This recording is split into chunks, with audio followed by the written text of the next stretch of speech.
आपका हस्बैंड मेरा हस्बैंड है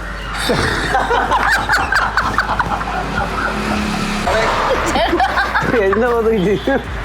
ശരി ശരി പറയൂ ഞാൻ ചലത്താഹൂ നീ എങ്ങും ചലത്തണ്ട എങ്ങോട്ട് ചലത്താഹൂ നീ എങ്ങോട്ടും പോണ്ട ഇത്ര നേരം ഞാനിവിടെ നിന്നല്ലേ പക്ഷെ ഇത്ര നേരം അല്ലല്ലോ എന്തായിരുന്നു ഡയലോഗ് പറ ചലത്താഹൂ ആ ഞാൻ ഇങ്ങനെ നിന്നിട്ടാ ചലത്താഹൂ ഞാൻ ഇങ്ങനെയോ സോറി 3 മണിക്കൂറല്ലേ ചേട്ടനെല്ലാം അറിയണോ എന്താ പറയണ്ടേ ഹസ്ബൻഡ് ഒന്നും എന്താ ये मेरा बेटा है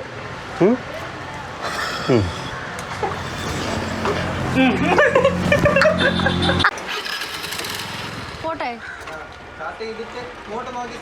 രണ്ടു ദിവസം ഇങ്ങനെ നിൽക്കുന്നേ